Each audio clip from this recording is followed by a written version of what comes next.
Hello বন্ধুরা, কেমন আছো তোমরা সকলে? তো আশা করি তোমরা সকলে ভীষণই ভালো আছো। তো মৌ অ্যান্ড ইভান চ্যানেলে তোমাদের সবাইকে আরও একবার স্বাগত। তো দেখতেই পাচ্ছ চিকেনের ঝোলে একদম খুব সুন্দর টকবক করে ফুটছে। তো যাই হোক, আজকে তো সানডে আর চিকেন রান্না করেছি। আমি জানি তোমরা হয়তো সকলেই চিকেন রান্না করতে পারো, কিন্তু তাও আমি কিভাবে চিকেনটা রান্না করি তোমাদের সাথে সেটাই একটু শেয়ার করলাম। তো চলো দেখা যাক। তো এখানে দেখো কুচি করে রাখা পেঁয়াজ নিয়েছি, এখানে আদা কুচোনো, রসুন বাটা, আর নিয়েছি কিছু গোটা রসুন আর কাঁচা লঙ্কা কুচি। আর এই সাইডে দেখো চিকেনটাকে খুব সুন্দর করে কিন্তু ধুয়ে নিয়েছি। ধুয়ে নেওয়ার পরে ভিনিগারের জলে একটু ভিজিয়ে রেখেছি, যাতে চিকেনের যা নোংরাগুলো থাকে সেগুলো যেন খুব সুন্দর বেরিয়ে আসে। আর এখানে নিয়েছি কেটে রাখা আলু, আর নিয়েছি টমেটো পেস্ট। তো চলো রান্না করা যাক।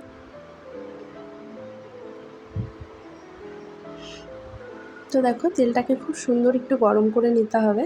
তো চিকেন রান্না বা যে কোনো মাংস রান্নাতেই কিন্তু একটু তেলটার পরিমাণ একটু বেশিই দিতে হবে, কেননা চিকেন বা যে কোনো মাটন যেটাই করি না কেন, রান্নায় একটু তেলটা বেশি দিলে এই মাংসের স্বাদটা কিন্তু আরও ভালো হয়। তো যাই হোক, এখন কিন্তু দিয়ে দিলাম কেটে রাখা আলুগুলো। আর আলুগুলোকে কিন্তু এখন হলুদ আর লবণ দিয়ে খুব ভালো করে লাল লাল করে ভেজে নেব। অনেকেই চিকেনে আমি দেখেছি যে আলুগুলো চিকেনের মধ্যে এমনিই দিয়ে দেয়, মানে না ভেজে এমনি দিয়ে দেয়। আর আমি কিন্তু একটু লাল লাল করে লবণ দিয়ে ভালো করে ভেজে দিই, কারণ কি তাতে না স্বাদটা আরও ভালো হয়, আলুটা খেতে ভালো লাগে বেশি। আমি জানি না কার কীরকম লাগে, আমার হয়তো আমার চিকেনের থেকে তখন আলুটাই বেশি খেতে ভালো লাগে মাংসের। তো যাই হোক, চলো আলুটা কিন্তু খুব সুন্দর করে লাল লাল করে ভেজে নিই। তো আলুটা দেখো খুব সুন্দর আমার লাল লাল করে ভেজে নেওয়া হয়ে গেছে। আর এখন এগুলোকে তুলে নেব। আর এই তেলেই কিন্তু আমি এখন শুকনো লঙ্কা ফোড়ন দিয়ে দেবো।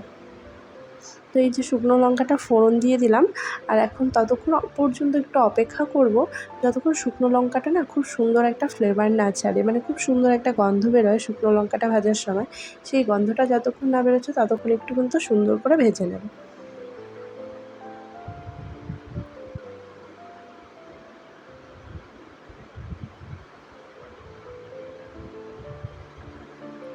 তো দেখো, শুকনো লঙ্কাটা কিন্তু খুব সুন্দর করে ভাজা হয়ে গেছে। আর এখানে দিয়ে দিলাম তেজপাতা আর গোটা গরম মশলা, এই ধরো লং, এলাচ, দারচিনি, এতটুকুই। তো যাই হোক, এখন দিয়ে দিলাম কুচড়ে রাখা পেঁয়াজগুলো। আর পেঁয়াজগুলোকেও এখন খুব সুন্দর করে ভেজে নেব।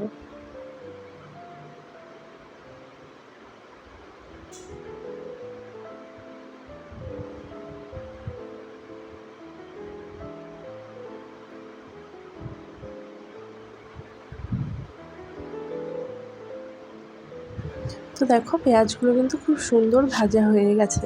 আর মাঝে একটু লবণ দিয়েছিলাম, তো সেটা আর তোমাদেরকে দেখাতে পারিনি, সেটা স্কিপ হয়ে গেছে। তোমরাও কিন্তু একটু লবণ দিয়ে ভেজে নেবে, তাতে কী হয় পেঁয়াজগুলো খুব তাড়াতাড়ি নরম হয়ে যায়।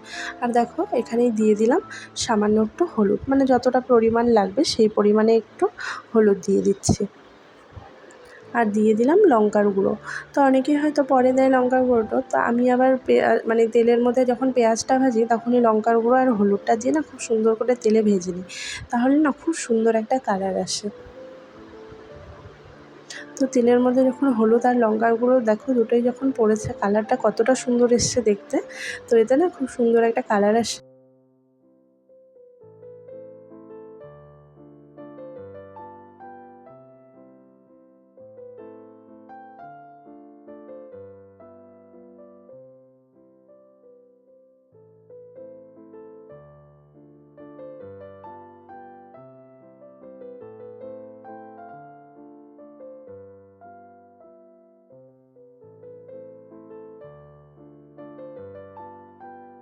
ওগুলো যখন খুব ভালো করে ভাজা হয়ে যাবে, এখানে দিয়ে দিলাম আদা বাটা, রসুন বাটা, আর যে গোটা রসুনগুলো রেখেছিলাম সেটাও দিয়ে দিলাম।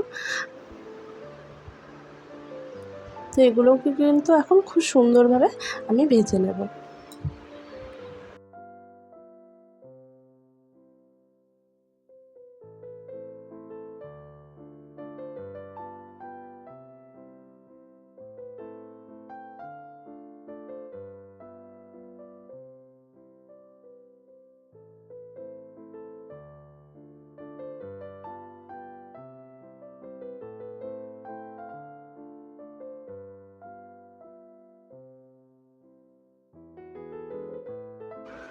আদা রসুনগুলো যখন খুব সুন্দরভাবে ভাজা হয়ে যাবে, এখানে দিয়ে দেব পেস্ট করা টমেটোটা।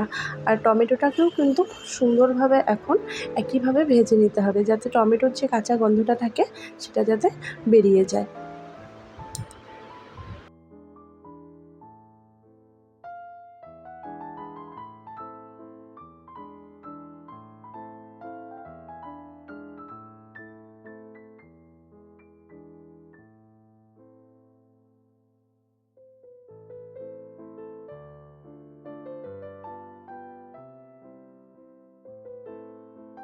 তো দেখো মশলাটা কিন্তু খুব সুন্দর করে ভাজা হয়ে গেছে, টমেটোর কাঁচা গন্ধটাও চলে গেছে। এখন দিয়ে দিলাম এখানে মাংসগুলো, আর মাংসটা দিয়ে এখানে খুব ভালো করে মিশিয়ে নেব।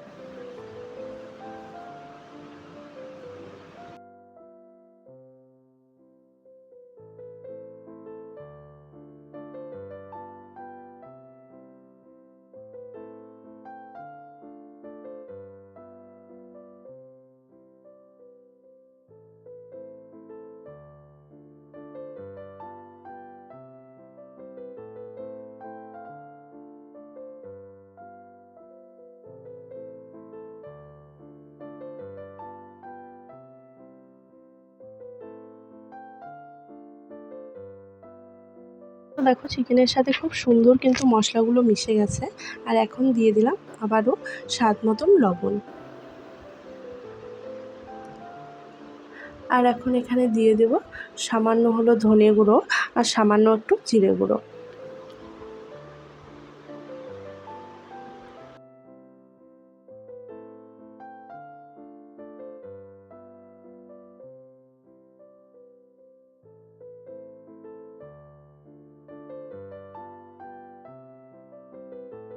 আর দিয়ে দিলাম সামান্য একটু চিনি।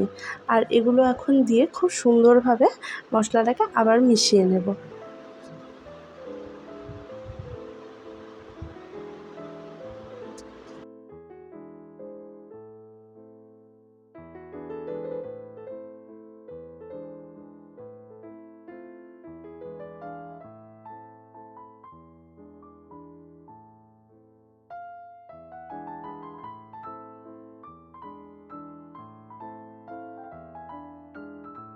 তো দেখো মশলাগুলো কিন্তু একদম খুব সুন্দর মেশানো হয়ে গেছে।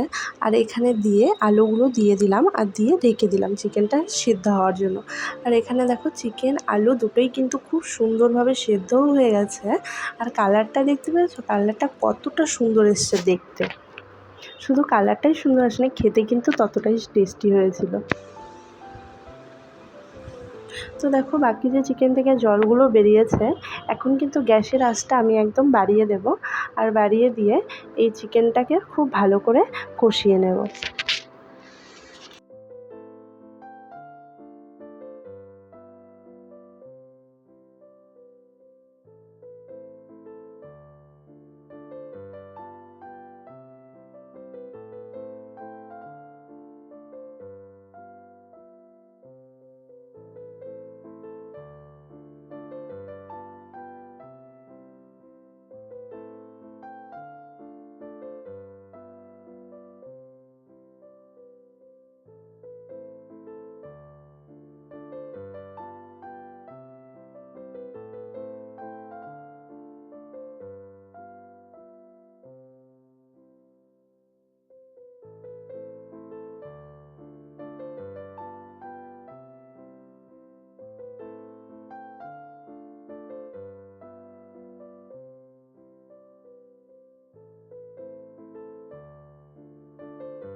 তো দেখো বন্ধুরা, আমি চিকেনটাকে কিন্তু খুব সুন্দরভাবে কষিয়ে নিয়েছি।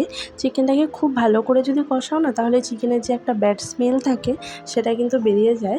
আর খেতেও কিন্তু খুব ভালো লাগে। তো দেখো আমার চিকেন কষানো কিন্তু একদম কমপ্লিট। আর এখানে আমি দিয়ে দিলাম গরম জল। তো আমি অনেকেই ঠান্ডা জল দেয়, কিন্তু আমি গরম জলটাই দেওয়াটা প্রেফার করি। কেননা গরম জল আর ঠান্ডা জল দিলে আমি অনেকটা পার্থক্য বুঝতে পারি যে চিকেনে যখন আমি ঠান্ডা জলটা দিই, তখন আর চিকেনগুলো কীরকম মানে ইয়ে হয়ে হয়ে যায়, শক্ত হয়ে যায়।